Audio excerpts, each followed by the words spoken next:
Good evening, everyone, and welcome to Lloyd Vance's Insider Football on 1029 The Game and the Broad Street South Network. We are very excited this evening and talk about a big week around the National Football League. We keep waiting for the contenders to show themselves and the pretenders. And, I said I was going to get some of my featured insider guests around the league. And one of the first guys, he's batting leadoff.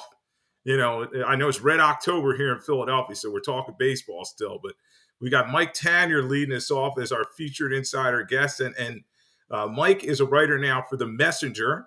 And he also was with the New York Times, and everybody remembers him from his Football Outsider days where they broke down all the stats and everything around.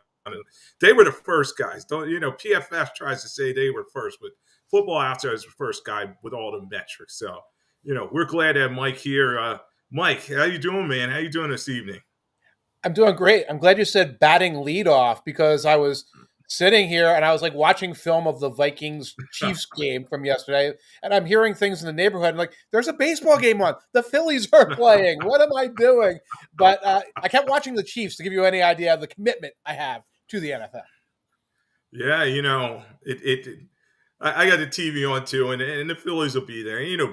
Baseball's kind of, you can step away and not much change, even with this new pitch count. So, what a week around the National Football League. And I went online and I was looking at your great column. So everybody check it out on the Messenger. It's called The Walkthrough that Mike puts together. And one of the games and one of the key things I wanted to talk about was everybody's talking about, Mike, this Dallas and San Francisco game. And I know you were tuned into it. And every week I give a lackey, and pretty much I've already decided, even before Monday night's played, this late lackey is going to be Dak Prescott. I mean, it was just, he comes up short in these big situations. And in this game, it just showed you, the Niners, man, they're looking like they could be the best team in the league. And the only thing I'm worrying is, did they peak too early? What do you think about that?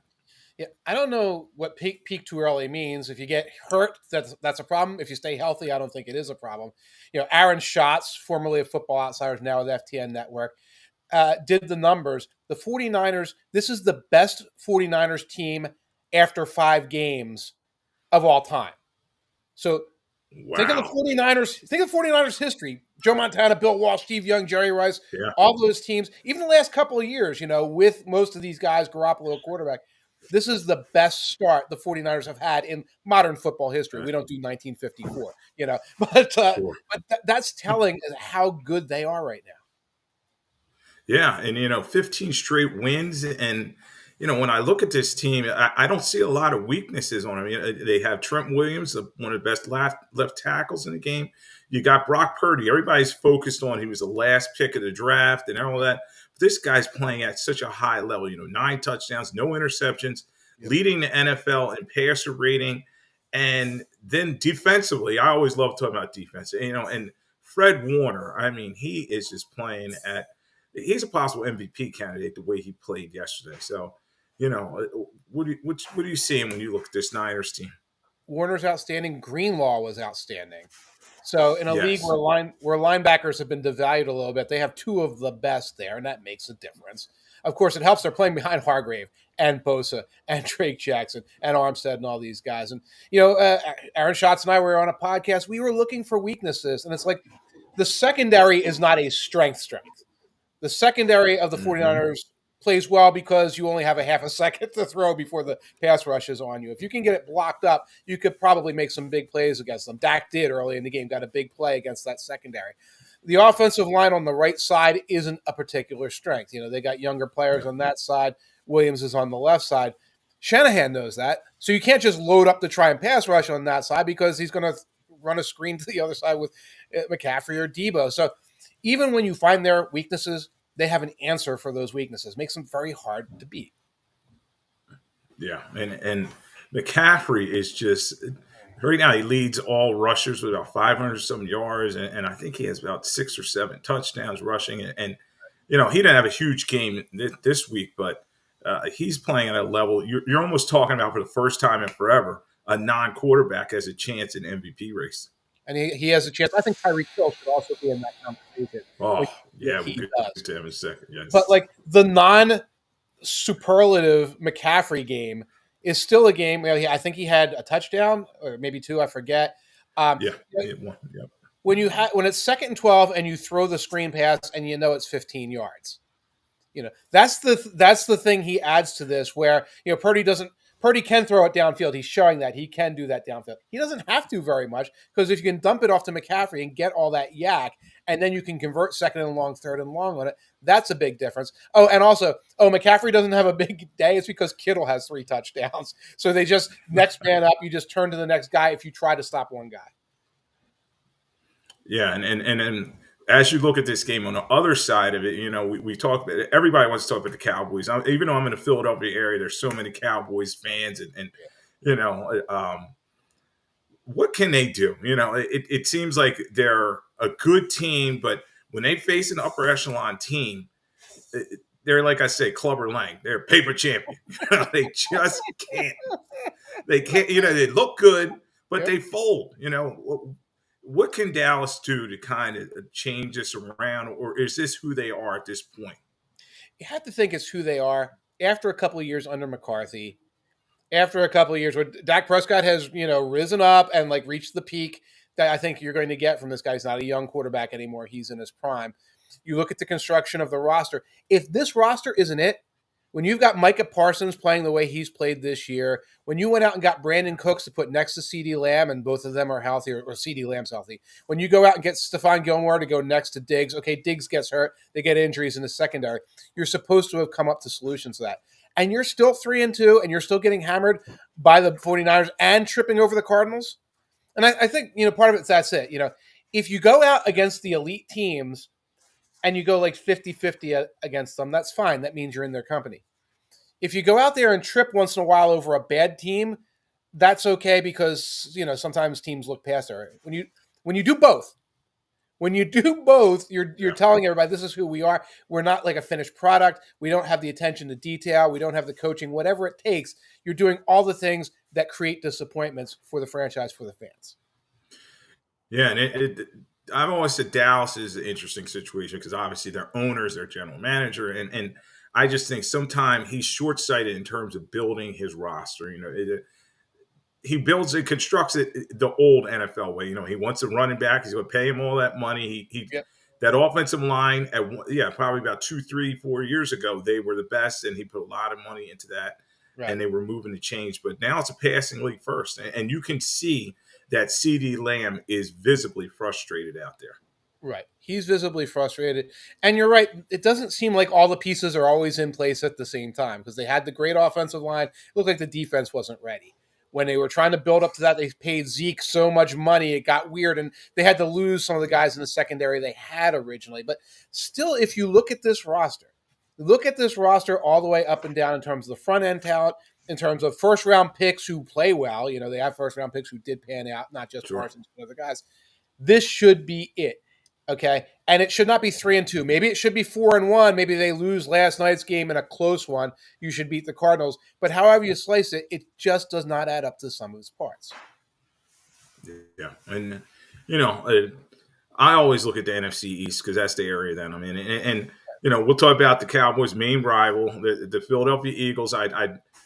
What a game by them. They fly out west, and my best buddy B Will, he's at the game and he's sending me video from SoFi and he's telling me, he said, man, this place is Eagles green up in here, and you could hear it on the TV set as the Eagles fans travel well. Big win for them. A couple things I saw in terms of the secondary they may need to clean up, but this offensive line that the Eagles have built, their offense and their defensive line is just dominant. And you talk about Jalen Carter. 2 sacks in this game, and that sack of Stafford, he was lucky to get up, in my opinion. I mean, he assaulted him. So what is your stand on the Eagles? Because it looks like it's going to be the Niners and the Eagles in the end, maybe. It looks like it's going to be the Niners and Eagles, and then there's a gap. And then I would put the Lions and Cowboys, and then there's like another gap there. But everything you say is true. I mean, the offensive line is a proven commodity. I think to a degree the defensive line is a proven commodity. Let me ask you this. I'm going to flip it around on you. I was stunned. Sure. I was stunned entering Sunday by the level of negadelphia here when the Eagles were 4-0, and I would, I'd be walking the dog and talking to a guy, go to the bar and talking to a guy, and all I'd hear was Yeah. complaints about this team. Do you think that was warranted, and do you think that Sunday answered a lot of those questions?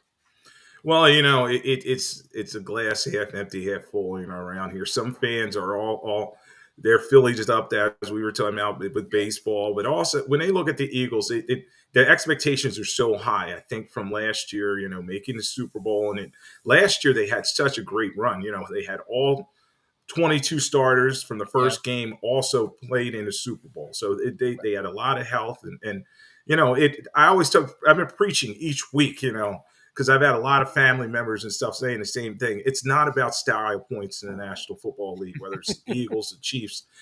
They just need to win these games, these early games. And then as you move into November, December, these championship rounds, we like to call them, they to be ready to roll. And that's what they're doing. And you're starting to see some good things in terms of the team and their dominance up front. They rushed for, I think, 159 yards, and Swift was able to pound a rock at the end behind that great offensive line. And the brotherly shove is just, they can't stop it. Everybody's talking about around the league. One guy, I was on another show, Mike, he goes, should they outlaw that? I said, well, there's really nothing to outlaw. I mean, they execute it so well. No one's getting hurt, and also it's going to take 24 votes. I mean, you've been at these league meetings. Yeah. It's going to take 24 owners to say no, get rid of it. But I don't see it going anywhere. My favorite, and this is just a whine across the league. I think this. I'm sorry, this is just a whine across the league, and I think it's sour grapes. Fans of these other teams. My favorite is, hey, two guys on the Giants got hurt on that play. And I watched the Giants play where they tried to run the sneak, and of course they're the Giants. They could get hurt coming out of the tunnel. So bad.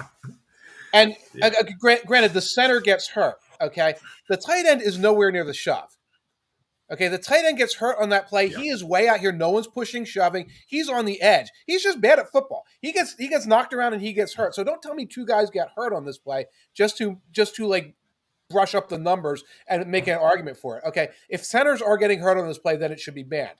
Kelsey seems fine, So Yeah. if this is a safe play, it should be a legal play, and I don't want to hear that it's ugly because kneeling is ugly, spiking the ball is ugly. Half the things the Minnesota Vikings do is ugly. That's not an excuse for banning a play. It's either safe or it's unsafe, and if it's safe, it should be legal. Yeah, and it's almost like the old Wildcat. If you can't, you got to learn how to stop it. It's a copycat league, and you and I were all those top 10 shows together, and that was a big thing. Copycat league, and that's what they're all. The Sean McDermott's of the world. They're sitting in their film room, they're watching this. All right, how can we blow this up? I think really it's going to have to be like a LeVar Arrington type play from his old Penn State days, where he jumped over the top and he stopped it from the beginning. So it seems unstoppable at the moment. And Stoutland's done a great job coaching up that offensive line, that they're firing low. Mm-hmm. And then Hurts behind him is doing a great job just converting him. So why not? The Eagles are going to keep doing it. But in terms of this game, one thing that kind of I was looking at was, okay, the Eagles back end, that back seven, they still have some work to do. I know they brought Roby over from free agency, and but Cooper Kupp was very open at the beginning of that game in the first half. He was open a lot. He was open later, and Stafford couldn't get him the ball. Yes. In part because of the pressure. In part, it just looked like their timing was not ready yet. They have not really practiced together. So, in 5 weeks from now, there might have been another deep completion to Kupp or two. That is a tough offense to stop with Kupp back, because Nacua is a very solid player, and because McVay will scheme to put you against the weak links. He will find ways to get those guys against linebackers or safety or your nickel or Bradley Roby, who's a step slower than he used to be in his prime, certainly, and is just off. The Rams will find that, and the fact is, other teams will find that. And there's a reality here that there are some weaknesses that you can only shore up so far. You don't have C.J. Gardner-Thompson anymore. You're not that strong at that position, so you have to compensate elsewhere. Best way the Eagles can compensate elsewhere is to keep addressing the pass rush, get more and more pass rush on there, and then you can hide your nickel dime defenders better. Yeah, and their pass rush, as we said, is just dominant. I mean, Hassan Reddick at the end of the game, he closed it out. You know, he was almost like a closer in baseball. He had those 2 sacks, and that last one just shut the door on the Rams. And you know, good quality win for the Eagles. And we'll see how they bounce back and keep moving forward. Because as you said, the thrill of victory and the agony of, they used to say reading about it in the newspaper, but hearing about it locally. And, you know, I listen a lot to the talk radio in the Philadelphia area too, and there is a little too much. Like, okay, you know, you're 5-0. Be Right. happy. Keep going. Keep going. You know, I know you Enjoy, want another Super Bowl like 2017, but keep moving forward. And you know, this is a very good team. Now, I'm not ready to say in terms of are they ready to beat the Niners, but we're going to see later on in the season because they have to face Kansas City. This week they're playing the Jets, who, you know, the Jets have a very good defense, and they had a bounce back this week. So we'll see how the Eagles do. yeah. You're listening to Lloyd Vance's Insider Football with Mike Tanier, and we are here on 1029 The Game, and we're also on Broad Street Network. Definitely check out Mike Tanier on Twitter. I think it's at Mike Tanier, if I believe that's your handle. And he's also doing a great job writing for The Messenger and the Football Outsiders Almanacs. There's probably some out there still. I think you guys did one this year, right? You We still did did one one? through FTN. The company's now FTN Almanac, and you can look for it Okay. there. And it, you know, it's a season preview type thing, but you have a wealth of stats in there. If you were to pick it up right now, it's too late for you. Go check out FTN Network and see what Aaron Schatz and those guys are Awesome. doing over there with analytics. Yeah, no, love it. Yeah, I sat next to him at a Eagles game in the press box once. It was so much fun talking just stats and Yeah. numbers with him. I know everybody says, "Oh, it's over analysis paralysis," but now, Mike, it's at a point now where every team has a pretty much that sports analytics guy. So, just talk a little about how sports analytics has grown and how teams are using it to their advantage. Well, you're right. There's a growing acceptance around the league. Most of the league has a department or at least an individual or two that is doing analytics for them, and they're doing them at a variety of levels. One level is the fourth down decision making level. Do you go for it? Do you punt? Do you kick a field goal? There's tons of data on that. Teams are using that. That's why you're seeing more teams go for it on fourth down. Some teams use it at the cap level to figure out, you know, when is this guy likely to get old? When should we give a 3 year or 4 year extension? Will the 4 year be a waste of money? Analytics is informing that. Analytics is informing decisions in the draft and before free agency as well, and even in things like sports science now, where you can look at body mass index and loads and strains and things like that, and say this guy needs a rest day. So it's all over the place. Not every team is actually admitting to using it, but pretty much every team is using Yeah. it. Some guys love that. No, nothing but raw football and Oh yeah. glass And chewing you and know, I everything. know a lot of the old school guys that Yeah, I do committee stuff with and all that, and they're retired a long time. They said, "Oh, that analytics. I just use my eyeballs. I know a player when I see one." right. And then I always have fun pointing to this guys like, "Well, you remember you may have drafted." And they said, "Well, that kid, he scammed us in the interview. He seemed good, real good in the interview, but once we got him in Right. training camp, he wasn't the same guy as on the tape." So before I let you get out of here, one of this week was a big game over in London, England. It was Jacksonville Jaguars uh, coming from behind to beat the Buffalo Bills, and it was a pretty thrilling game. I wanted to get your take on: do we think they're going to be? Do you think Shad Khan would really move his team over to London, and have the Jaguars play there on a full time basis? It just seemed like they had such an advantage staying over there, and the Bills had to travel, and it was an interesting game. But the Jaguars came back and they looked fresher.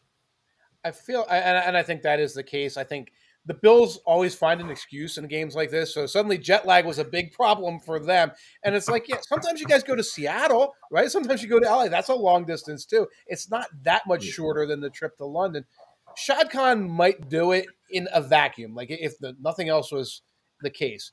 There's a couple of really major things stopping the Jaguars. And one is the moment you go to a free agent and say, we got to pay you in euros, Oh, That's I it. didn't even think about that. Right, right. When you start talking serious, like if we're actually based in London, then we have to start talking about exchange rates and all these other factors. That's going to take. Okay, well, I'm going to move my family. I'm going to move to Florida. That's fine. Played football in Florida. No, now you got to find someplace on the outskirts of London. Never mind. I'm not going to come to you by free agency. The NFL would look at this and actually look at things like sponsors' monies and revenue is in euros. Stadium monies in euros. That would have the rest of the NFL owners being like, "What are we doing here? Why are we sure this is a good idea?" So that is a big stumbling block. That stopped Right. the Bills were looking at Toronto a few years back. Just the Yes. Canadian Yeah. dollar was kind of a thing that was like this is a little pain in the neck we don't want. So that would be a big pain in the neck if you start talking about euros and the English government and all these other factors. Yeah, and I sat one week with one of the accountants for a player, and he Okay. was just telling me the amount of work he had to do for the player in terms of each municipality where they play has a different tax structure, and Yes. Yeah. I think I lost you, Lloyd. But I do remember that when you play in Philly, you have to pay Philadelphia wage tax, even if you're a visiting player.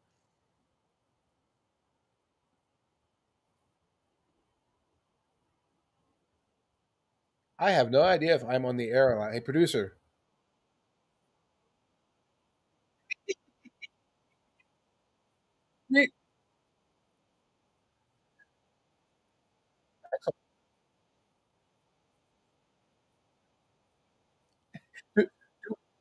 Do, do you and I have to cover dead air for a minute? I can do that for you.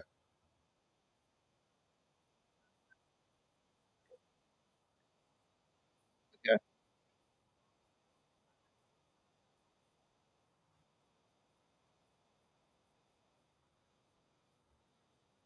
Yes.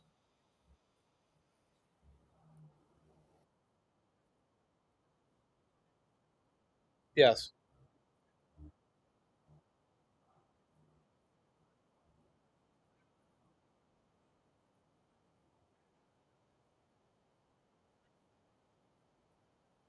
Well, that's the thing. When the new owner came in, when Josh Harris came in, it was rather late in the game. Like that was all approved very late in the summer. So you can't come in and start chopping heads, and you're a new owner coming in, and well, who's the coach? Ron Rivera. He's been coaching in the NFL for 10, 15 years. He is well known, well respected. So you don't chop the head there. There's no reason to do that. But of course, you're the new boss. You want to see results, and you're going to be reevaluating everything. And one of the things Ron Rivera brought to the table is that he was so well respected around the league that when Dan Snyder was hated around the league, you had somebody there who was a little bit of a buffer for you.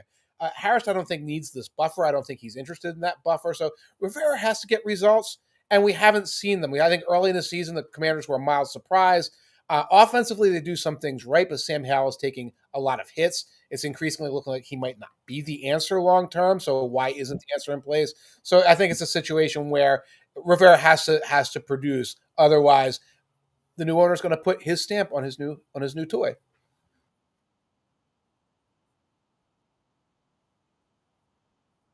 Okay.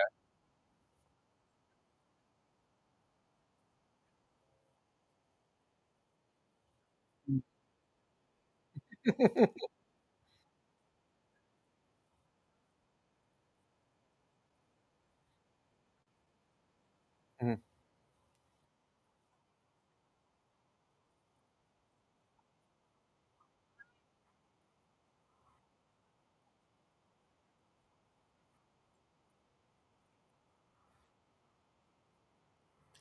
Well, I'll correct you on one thing. Bill Belichick is sticking around because he doesn't have anything else to do and nothing else in this world that he loves.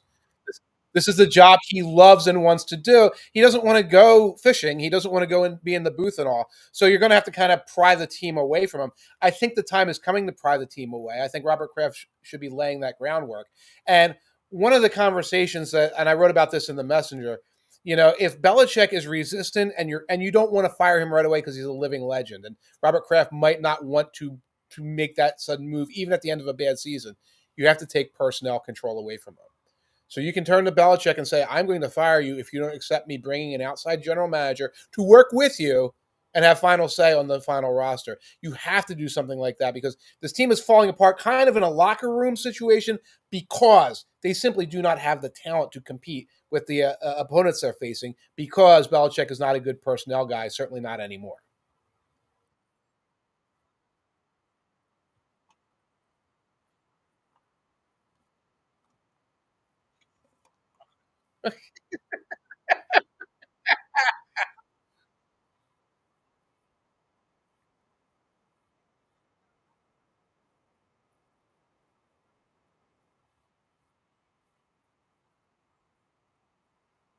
Right.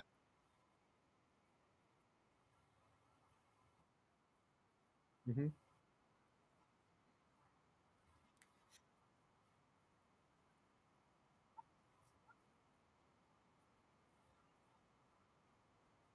Yeah.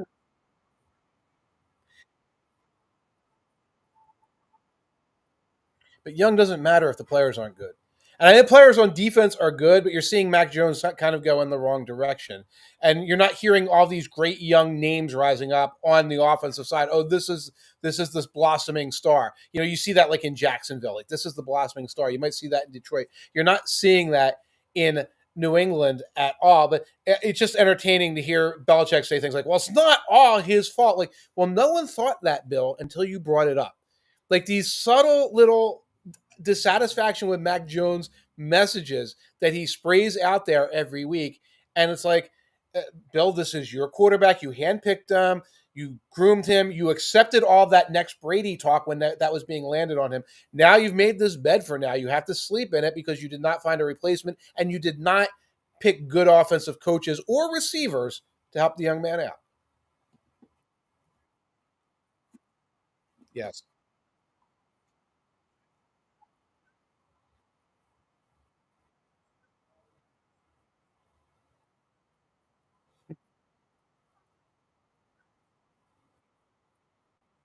Yeah.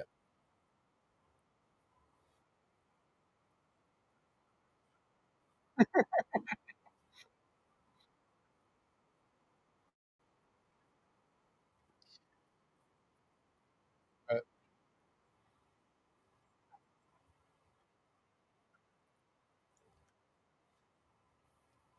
Up. Give me 1 second.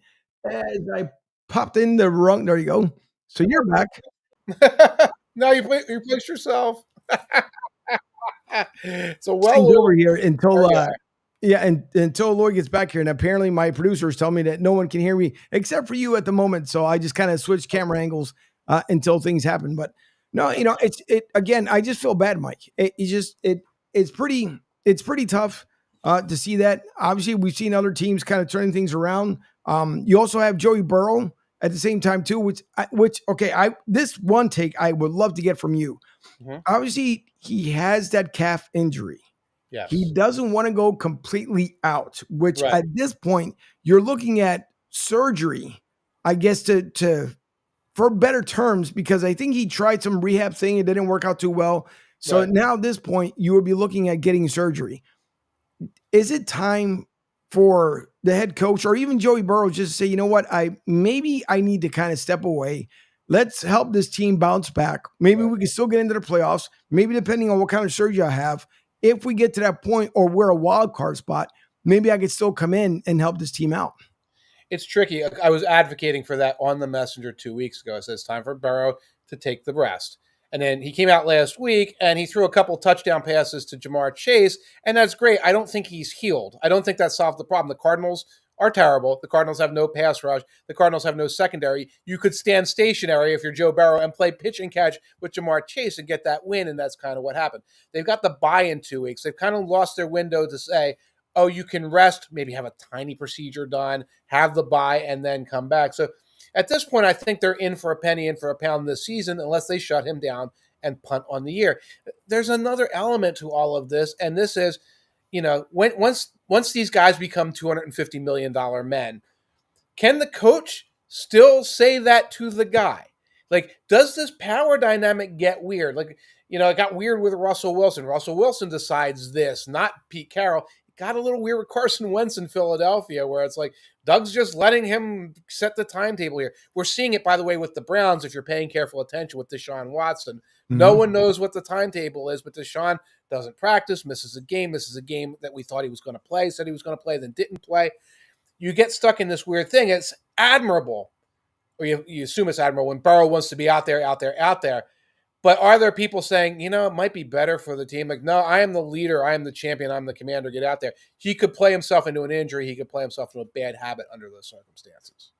And again, a lot of this stuff is just tough. And I wish I can keep you on here for a few more minutes, only because it's interesting. The dynamic right now and within the NFL, obviously, Cleveland, just like you had mentioned here before with Deshaun Watson. I mean, there's just so many different elements this season. I don't think that we all could, even if we had a magical globe to put in front of us to see exactly what's going on.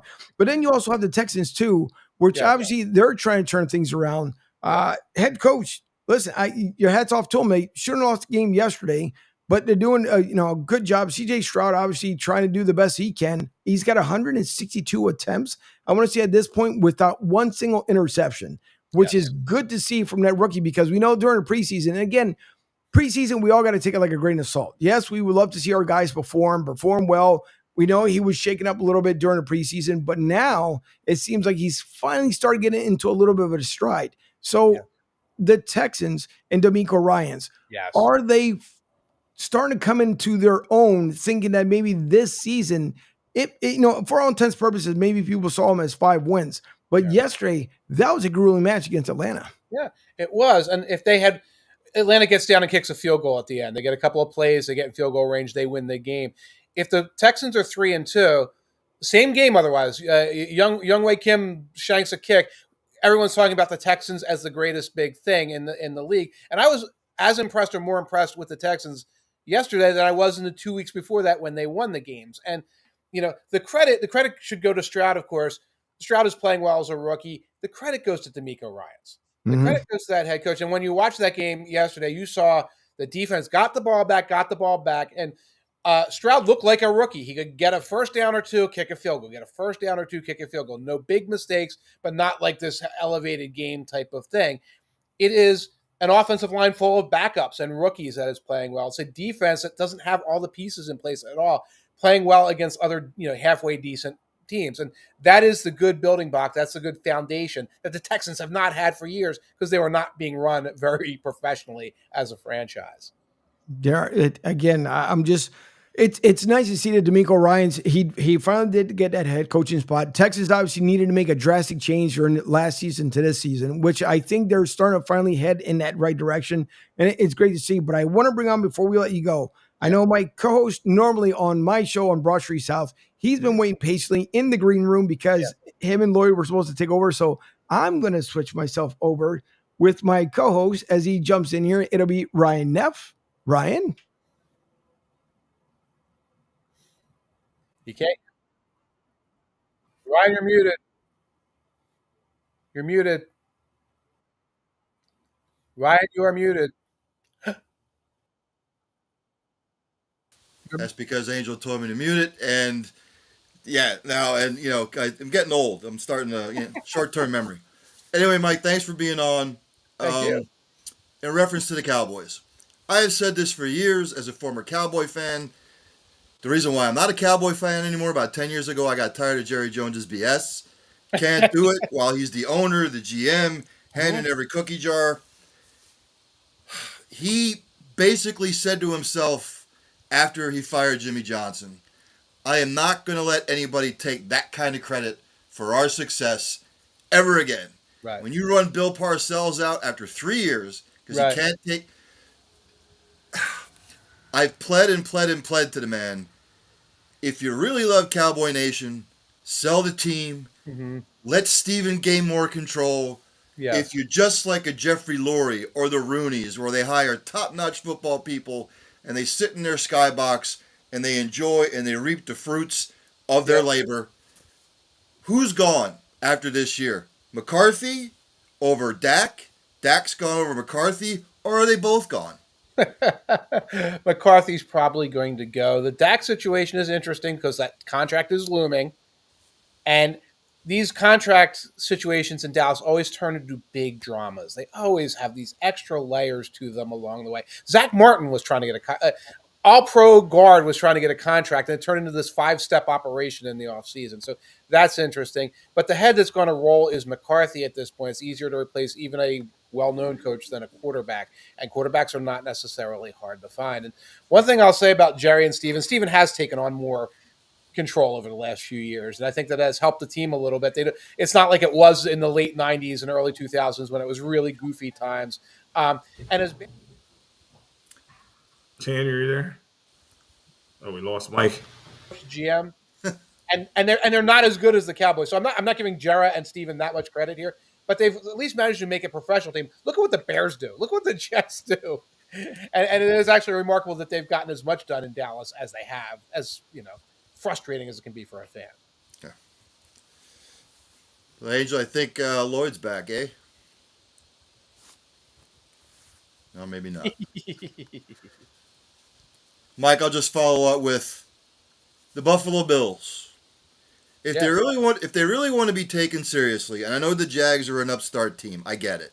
Yeah. But if you really want to be taken seriously, those are the kinds of games that you have to win. Right. Because the AFC right now is so competitive, it just is. There's a lot of parity in the AFC. So again, where do we think the Bills are right now? As far as you can't lose to the Jags, you can't. Everybody has stinkers every once in a while. I get it. It's the NFL.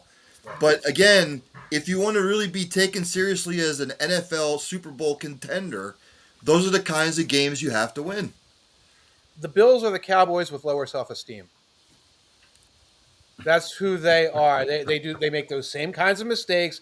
They ride that same roller coaster. We won by 40 points this week, and then the last week against these bad teams, and then you go out there and any excuse. We were talking earlier, and it's like, it must have been the jet lag because the Jaguars are more refreshed. Like, what kind of a reason for that is for a Super Bowl team to be like, we couldn't get in 1 week from the East Coast to London and be ready to play. That's just a team that is sort of believing their billing and finding reasons to not take that next level. And that's kind of what the Bills are at this point.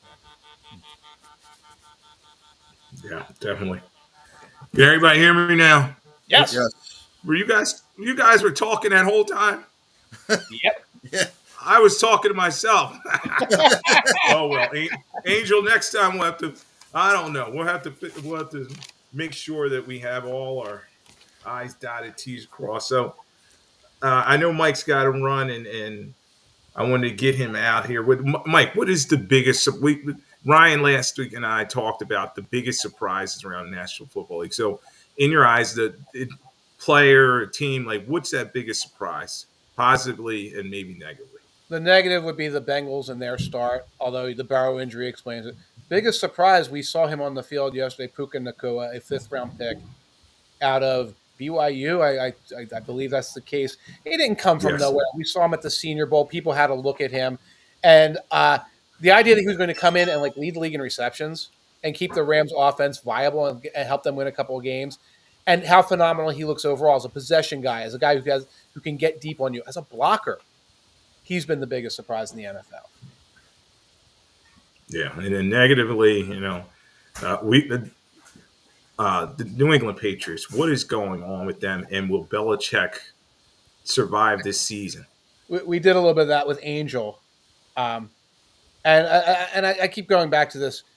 It's the personnel. I was actually reading an article, going across the internet, all the schematic mistakes Bill O'Brien is making. And I don't want to get into Bill O'Brien's schematic mistakes. I'm sure there are some of them along the way. He's also got to be better than Patricia and Judge last year. When you don't have any fast receivers, nothing you do as a coordinator is going to look good. It's going to look flat. It's going to look weird. You're going to start saying questions. Why are they throwing the Hunter Henry on that 3rd and 10? Because the other guys are not going to get open. And the coordinator knows it, and the quarterback knows it at this point. He's not going to look those ways and things like that. And that's one of the many problems the Patriots are facing right now. I do have a hard out, though. I will have to get going now. No, I appreciate Mike Tainer coming on again. Check out his work on the Messenger, and we'll have him again. Next time, it won't be some technical difficulties, but we really appreciate you joining us on Lloyd Vance's Insider Football. Talk to you down the road. Good seeing you again. Take care, guys. Enjoy your week. You too. All right, Mike. All right, guys, we're gonna roll on. It's just so funny because it reminds me of my old radio days doing remotes. My buddy and me in a bowling alley, and we're trying to do a remote through a station in Wilmington, and then no one's hearing us. We're talking. Finally, good thing Angel hit me up on my cell, but we roll on. Uh, crazy week around the league, Ryan. I know you touched on some of these games, but one of the ones, the Detroit Lions. The Detroit Lions are 4-1 now, and in the NFC North, they look like they're going to win this division, and it's not going to be by a lot. So when I look at them, it was a quality win for them, and yes, I know it's the Carolina Panthers who are 0-5 and everything, and they should win this game, but they just look like a team that's poised, and Jared Goff is working in a clean pocket behind Sewell and Ragnow and that great offensive line, and Montgomery has been a pleasant surprise for them. They're going to need him at the running back position. What do you think about this Lions team, and can they compete and go far in the playoffs? Well, have to see it against the big boys. I mean, they beat Kansas City, but let's be honest, they were minus Kelsey, they were minus Jones. So you expect them to beat up on the Panthers, which they did. The thing that was impressive about Detroit was no turnovers. That's always a plus. They turned over Carolina 3 times. But Goff, 20 of 28, 236, 3 touchdowns. Now they passed it 28 times. They ran it 30 times for 159 yards. That's balance. That's control. You don't turn the ball over. You score points. You keep your defense on the sidelines. Keep them rested. And, again, like, Mike was saying, we got Philly and San Francisco. Then probably I would put Detroit over Dallas, and then have Dallas below Detroit at this particular juncture. So I like what I'm seeing out of Detroit, but again, I want to see it against better opponents. The way Detroit is currently constructed with Dan Campbell, again, tough, hard-nosed guy, defensive guy.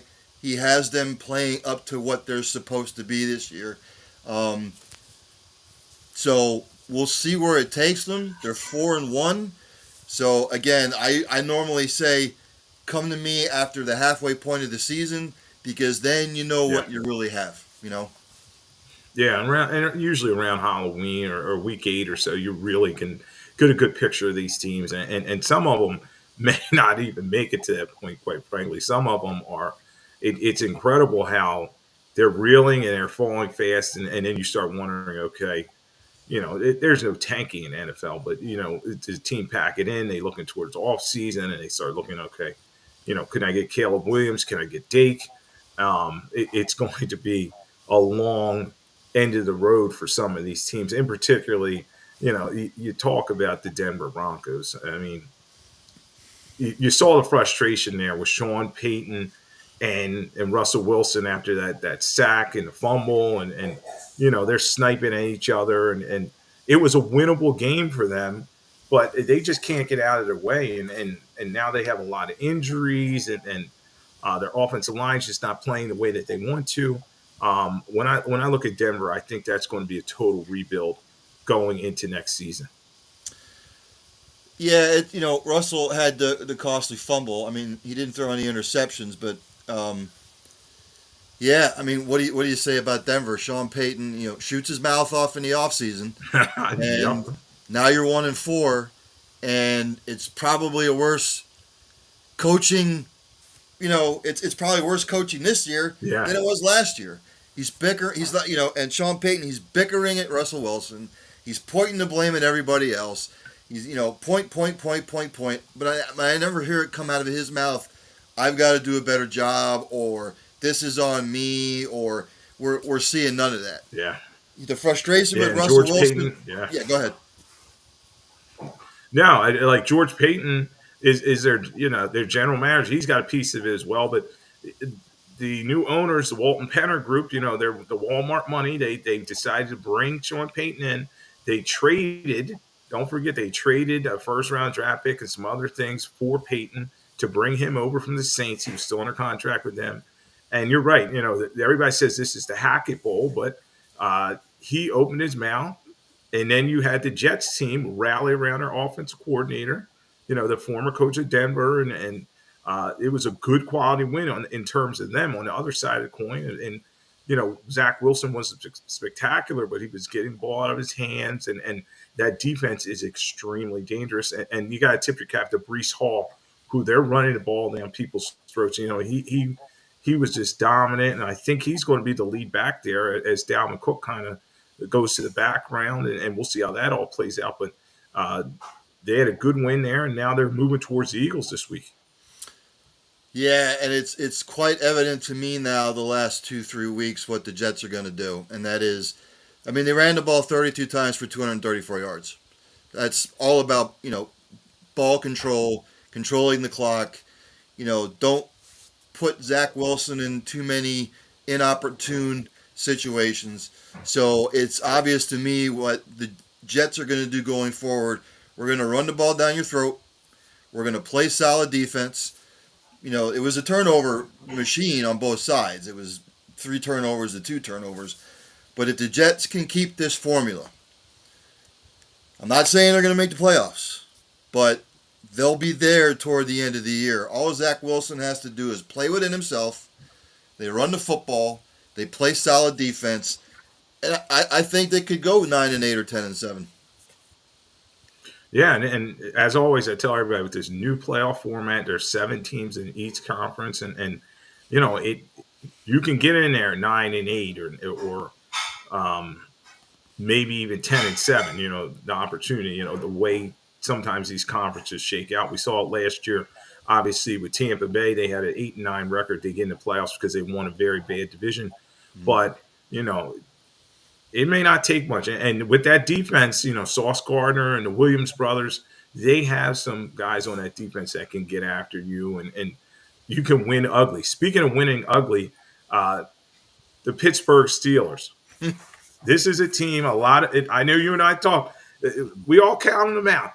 I thought the Ravens were going to roll on them. The Steelers, quite frankly, they've looked real bad. But, Mike Tomlin always figures out a way to win these ugly games, and that's why he's never had a losing season. So, big 17-10 win for the Steelers over the Ravens, and I'm not saying they righted the ship, but as they move towards their bye, it was a good win, and maybe they can get healthy and try to figure some things out. I still think Matt Canada, their offense coordinator, has a lot of work to do, and that may be something they may look at during the bye, but they seem real loyal to this guy, and they're going to try to clean some things up. But good win for the Steelers. And when I look at the Ravens, Lamar Jackson, I know he had some guys drop some bad passes on him, particularly Andrews, and then Zay Flowers dropped one in the end zone. But he was sloppy in this one as well. And the Ravens have a lot to clean up.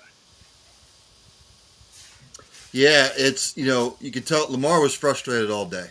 Just frustrated all day. His demeanor, you could tell, when these two teams get together, anything can happen. I don't care if they're both 0-5 or 0-4 or both 4-0 or 3-1. It doesn't matter. When these two teams get together, it's physical, it's smash mouth football. Again, Lamar, and look, I know I'm going to get a lot of flack for saying this, but I do not put Lamar Jackson in the elite echelon of quarterbacks for the simple reason is this. He is way too inconsistent throwing the football. Now, a lot of people will come back and say, other than Mark Andrews, who does he really have to throw the football to? I thought what they did a little bit yesterday was get a little bit too much away from the run. Gus Edwards led their backs with 12 carries for 48 yards. I think what they need to start doing, LV, is to take some pressure off Lamar, because it's almost like Mahomes. You feel like he feels like he can make every play, especially with his wheels. Just pound the rock like the Jets have been doing. Take a little bit of pressure off of Lamar and see where that leads to. And as far as the Steelers go, I'm with you. They are 3-2. And at this point of the season, with that roster, no way in hell I thought they were going to be 3-2. So this division, and now the Bengals, 2 straight, have they righted the ship? So this division is going to come down to the last weekend of the season. It is, and the Steelers know how to win these games. Particularly Miles Killebrew had that big block punt, Mm-hmm. and then they were able to recover in the end zone for a touchdown. And then you watch, T.J. Watt is just incredible. He's just a game wrecker, and he I think he had 2 sacks in the game, and then Highsmith had that big sack strip, and I think Watt picked it up, and this defense can play with anybody as long as that defense is playing well, and Minka Fitzpatrick and the rest of this guy. Maybe they'll get Hayward back eventually on the defensive line, but the Steelers team's going to be, they're just going to make it ugly. There's no style points, as Mike and I were talking about earlier, and it's a situation where just get the W and move on. And we'll see how they continue to move forward, and it's just right now you're sorting everything out. The contenders, the pretenders, and it's going to be real interesting. So Yeah. we're here on Lloyd Vance's Insider Football on 102.9 The Game. I'm here with Ryan Neff. Our featured guest earlier was Mike Tanier of The Messenger. We want to thank him for being on. We're recapping this week, and the Kansas City Chiefs. I think they sent the Minnesota Vikings, sent them away for good, for this season. I know I have one buddy. He's like, well, just why don't the Vikings trade Kirk Cousins? Trade him. At this point. But we know how NFL general managers, they're probably not going to. They're not trading their starting quarterback. It's not fantasy football, so they'll hold on to him till the end of the season, let him play out his contract. But when I look at the Vikings, and now you have Justin Jefferson, who has. He pulls hamstring very bad. They're saying it's a lot like the Cooper Kupp one that landed him on IR, that he may be out some time. And they have Addison, who kind of stepped up, had some catches in this game. But when I look at the Vikings, it's just like what could have, would have, should have this season. And they're a team, they're on the outside looking in. I think it's going to be a long one for them. And then we talk about the Chiefs. They're stacking W's, much like the Eagles. In the games before this week, there's no style points in the National Football League. Yes, they hung on, and Kelsey had that ankle injury. But once he came back in, he was able to keep the chains moving, and Mahomes protected the football, and they get the win. Yeah, I mean, the Vikings 1-4, didn't see it coming. This was my preseason pick to win the NFC North. They're just in a world of hurt. They don't know what to do. Justin Jefferson is frustrated. I'm sure the offense is frustrated, as talented as the offense is. The defense, when you put that much pressure on your defense, when they're constantly on the field, it just makes it that much worse. So I don't know where the Vikings go from here. So, I thought the Kirk Cousins experiment was over 2 years ago. I thought maybe they should have shopped him around. That's not going to happen unless they can come up with some spectacular deal that they can't pass up. And on the flip side, the Chiefs, 4-1, but they just, I don't know, there's still the inconsistencies. Mahomes threw it up 41 times. They only ran it 21 times. Last week they had the running game going. This week they really couldn't get the running game going. And I said preseason, being a Chiefs fan, the defense this year was going to have to win them games. I thought the Chiefs' defense came to play. They made plays when they had to.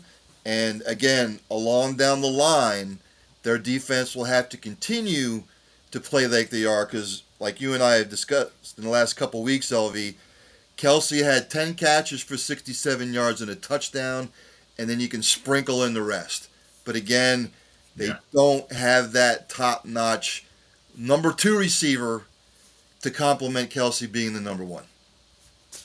Yeah, and somebody could take the top off the formation like Hill did, and they can spread things out. And it's going to have to be Pacheco, in terms of pounding a rock, establishing that, and then they can go play action. I know it's kind of boring, and Andy Reid's all about, drawing plays up in the sand and everything and kind of going from there and having these exciting plays. But sometimes boring football wins, and you get the W, and you keep moving. So, this is a team that we'll see if they're able to weather the storm. But as you said, they're 4-1.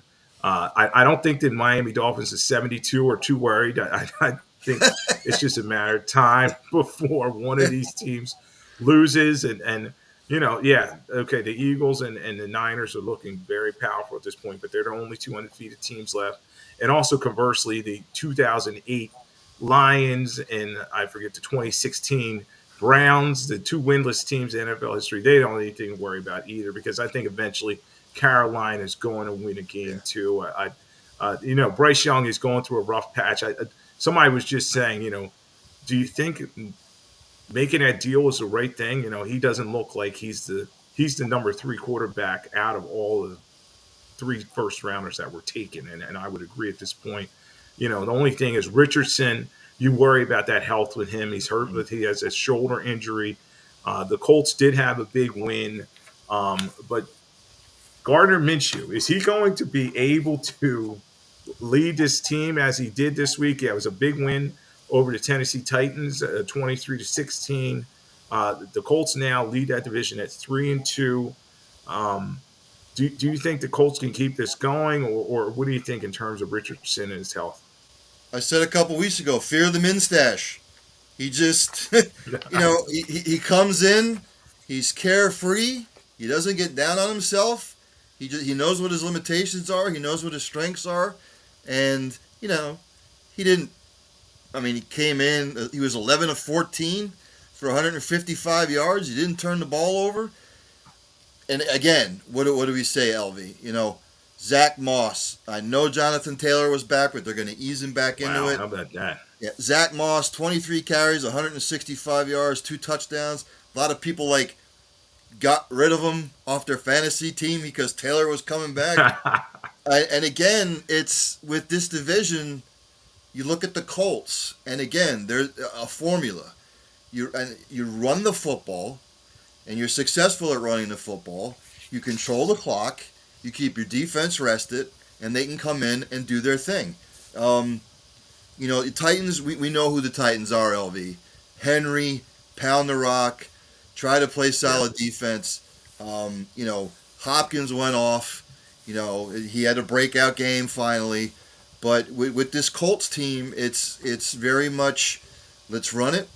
Let's let Gardner Minshew just maybe dink and doink, and then we'll send our defense out there that's well rested and let them do their thing. And I said before, I think Minshew is a serviceable quarterback. Is he out of this world spectacular? No. But when he comes in, he gets the job done. Yeah, he does. And they have that defense, Franklin and the rest of those guys on the defense are unsung, but they're doing a nice job for Shane Steichen. And it's interesting to see, can they, win this very bad division? It's a winnable division, Mm-hmm. And Jacksonville, Jacksonville goes over to London. They got a nice win. They've won 2 in a row over there. But when I look at them, they're vulnerable too. So it's going to be a fight to the finish in the AFC South. You're listening to Lloyd Vance's Insider Football on 102.9 The Game and the Broad Street South Network. In the last 15 minutes of the show, Ryan and I like to look at the upcoming week and put some, not plays out there, but later on I'll be on the Back Your Play show where Rich Quinones and I will go through the lines and everything. But we like to look forward at the upcoming games and see where we are and some of the interesting matchups coming. One of the ones that I don't know how interesting this is, and I can't wait to talk to Rich Q, because he's a Giants fan. And it's going to be – the Giants are just playing awful out there. And you wonder how bad it's going to be. You have an angry Buffalo team coming over back from London in a game they probably should have won. And you have the Giants stumbling into Orchard Park. And I think this one could get ugly quick. And I'm looking for a big Bills victory in this one. Yeah, I mean, the Bills are favored by 2 touchdowns at home. They don't even know if Daniel Jones is going to play this week. Who knows what's going to go on with Barkley. I expected him back already, but he's got the high ankle sprain. The Bills will be aggravated. They know they've got to keep pace with the Dolphins. They know they have to keep pace with everybody else in the AFC because there's too much parity. If you get the Giants at home the way they're playing and you can't blow them out and you struggle with them, then I would be worried. but I expect the Bills to come out, do what they do. Again, maybe this will be a wake-up call for them. And I heard you talking about before, jet lag and this, that, and the other thing. I don't want to hear any of that. It's the NFL. On any given Sunday, anybody can beat anybody. You catch them at the right time. I don't see that happening. I think this is a get-right game for the Bills, and I think the Bills dominate. The Giants are they're headed for they're another one. Yeah. And it's crazy, right? Last year, they're the talk of the league. They're winning all these close games. And Brian Daboll's coach of the year. And now it's looking like, I know he's not going to be fired, but man, they're going to have to tear that whole thing down. And Daniel Jones, he gives a big contract too. And he gets the bad neck injury. And as he was tackled very hard in that game. And yeah, it's interesting. But yeah, that's going to be the Bills should get right in that one, as we like to say. Another game, pitting two teams in the Eastern Quarter. The Philadelphia Eagles continue their road trip. They're going to go all the way from LA, and they're going to go to MetLife Stadium, and they're going to play the Jets team. Who we just talked about. If Wilson just protects the football and doesn't make mistakes, is the game manager, this team has a chance. And you have the Eagles coming in there. Yes, early on before this Rams games, I was saying they were winning some games ugly and they were stacking W's, but they're undefeated and they're coming in there with the attitude, and their defense is their calling card along the defensive line. These guys are just getting after people. Hassan Reddick is a game record. You saw those 2 game-ending sacks against the Rams, and then Jalen Carter, who could quite likely be the defensive player of the rookie of the year. He had 2 sacks in the games against the Rams, and he is just dominant in the middle of that defense. So the Eagles defense looks like they're primed and ready to go, and that could be a tough matchup for a very beat-up Jets offensive line, particularly Mekhi Becton, their left tackle, and that could lead to Wilson making some mistakes. If the Jets are smart, they'll try to get Breece Hall going against that line, and then maybe get some hits down and field with Garrett Wilson in the middle of the field, where the Eagles have some problems at this point in terms of coverage. So it's going to be an interesting watch, but I do expect the Eagles to win this one. I don't know the line yet, but I think the Eagles should win this one on the road and cover the number and just continue moving forward. Obviously, everybody is pointing to that Eagles game the following week against when they host the Dolphins, which could be, a playoff type preview. Yeah, right now I'm showing the Eagles are favored by 6.5 on the road. So Vegas giving the Jets a little bit of love at home. So Jets' strength is running the football right now. Eagles are number 1 against the run. And when you can't pass the football, Zach Wilson's not going to scare the Eagles. Let's be honest. Something has to give. How's the offensive line of the Jets going to run block against that number 1 defense? Because if the Eagles stuff the run and they force Zach Wilson to throw the ball, this game's going to be over early. Are the Jets going to try and pound the rock consistently throughout the game? Because if you get away from it and Zach is throwing it all over the field early, this game's going to be a blowout. Again, like you said, Zach Wilson, just take care of the football. Let's pound the rock, try and establish something. And then Philadelphia is going to do what they do. Philadelphia gets in a 4th and 1 situation, it's going to be the tush push. So, Philadelphia will win the football game. Do I think it will be easy? No. I think the Jets defense is going to make it tough on that offense. But I think this is going to be close into the 3rd quarter. And then I think just Philadelphia with that offensive line will probably take over the game in the 4th. Yeah, and that's the side of the ball you definitely got. The Eagles' offensive line is just dominant at this point, at the point of attack. I mean, Swift is not dancing; he's hitting the hole hard, and they're just getting chunks of yardage at a time. And then, I don't like Hurts running the ball so much, but he was effective this week against the Rams. You saw how he was able to move the chains, and it was a good situation for him in terms of just getting down the field and making some plays. I think he had 70 yards rushing, and then that brotherly shove touchdown that we always love to see. So, it was So I agree with you there that the Eagles should win that one and quite handily. Now, the other team everybody's talking about and the potential Super Bowl contender is the 49ers. They're at the Cleveland Browns, who are coming off their bye, and the Browns had a nice win going into their bye. They're now 2-2, and it needs to be a business trip for the Niners. So the Niners have won 15 straight games, and Purdy, he leads the NFL in terms of QBR, and he has 9 touchdowns, no interceptions, and this is looking like a dominant team. So I think as long as they block Myles Garrett, and they'll probably try to slide Trent Williams over to Myles Garrett in this one, I think it will be the Niners winning this one quite handily, and Christian McCaffrey is going to continue on his trek to try to get 1,000 this season. And the Browns, a little bit of like in-house stuff going on, especially with Deshaun Watson thinking he was going to play last week, and he doesn't. And there's a little bit of turmoil inside that house because a lot of, I guess he was cleared to play, but it was his decision not to play. So too much guaranteed money. Too much turmoil going on in Cleveland. San Francisco, kicking the Cowboys' butts this weekend. Again, this will be business-like for the 49ers. They don't wow you. You know what the 49ers are, that fantastic defense. Purdy takes care of the football, and they grind you to death. And they, pull away late in the third, and they stomp you in the fourth. So I think this is an easy win for San Francisco, and I just don't think the Browns might hang them for a quarter just because of the Browns' defense, but there's just too much San Francisco on both sides of the ball. Yeah, and another key matchup that could be a playoff preview, and we'll call it the Sioux Bowl because Notacom Sioux played for both teams.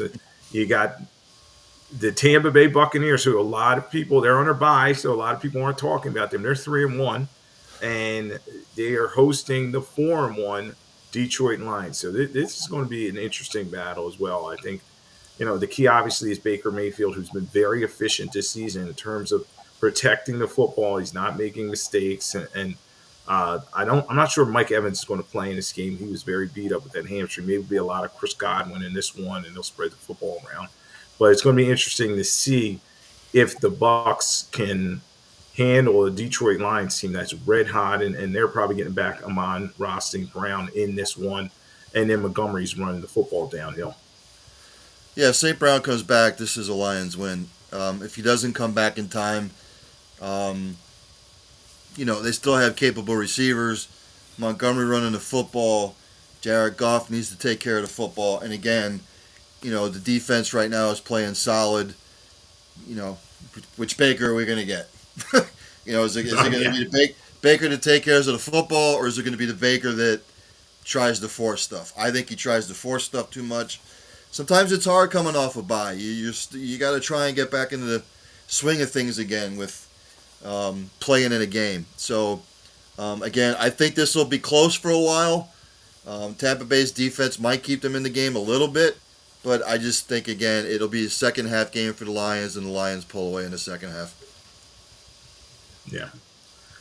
How about on, I believe it's the Thursday night game, it's the Titans versus the Baltimore Ravens.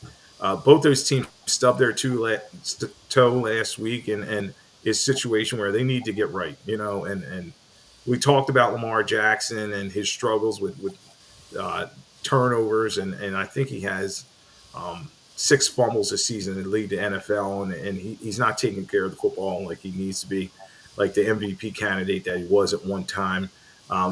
And Derrick Henry did not do a lot last week in terms of his running in the Tennessee Titans. So he's everything for them. When he's rolling, that team plays well, because we know Tannehill at this point in the season is in his career is just there's not much left in the tank. They're probably going to have to find a new quarterback. Maybe it's Levis who's already on their roster. We'll see about that. But when I look at this one, quick turnaround game, and it's going to be all about Henry and can they stop him. And I think the Ravens defense will be just good enough with Queen and those guys getting after him. And then maybe Tannehill throws a pick 6 or something. So I'll go with the Ravens in this one in a close win. Yeah, this is actually the early game on Sunday over in London. Okay. So Gotcha. it's the Yes. it's the final stop in London for the NFL London tour. So uh, again, I don't know what to make of either one of these teams, LV.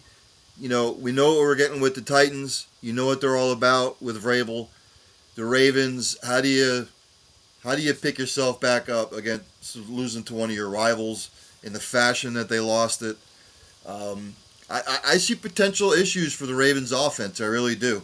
If they can't get back to running the football, and again, I know they have Mark Andrews, who had an okay game the other night, but what other receivers on this Baltimore team scares you to death? And I think that's going to become an issue as the season goes on. But again, you know what the Ravens are going to do against the Titans. They're going to stack the box. They're not going to let Derrick Henry beat them. They're going to force Tannehill to throw the ball. And much like you just said, I think Tannehill will make a mistake or two. Another grinded out kind of win for the Ravens. But I see the Ravens, probably closer than what people would think. But I still think the Ravens have the more talent on both sides of the ball. Yeah. And we're going to continue like sorting this thing out at these pretenders and contenders. And it's all about quarterback play. We keep talking. Everybody always says, "Lloyd, you talk too much about the quarterbacks," but if they're taking care of the football, making plays, the team is going to have success. And the key thing, obviously, is it's a passing league now, and you need your quarterback to drive that football down the field into the heart of defense and scare the defensive coordinator. So, another great week here on Lloyd Vance's Insider Football. I want to thank Mike Tanier from the Messenger coming on. Sorry about the technical difficulties. Glad that Angel and Ryan were able to step in there. Thanks again to Ryan Neff. We will work on getting another great featured guest, and we'll continue with that process and make sure that we have some good content for you here. In terms of the game coming up, I will go with the Green Bay Packers this evening. Ryan, who do you got real quick? I'm gonna go to Raiders. It's going Raiders. All right. We'll see if Jimmy G's able to get it done. He's probably going to throw the ball at Devontae Adams like 20 times in this game. And that's the best way to go. But, another exciting week around the league. And thanks for joining us here on 1029 The Game and Broad Street South Network. Again, you were listening to Lloyd Vance Insider Football. Talk to you next week.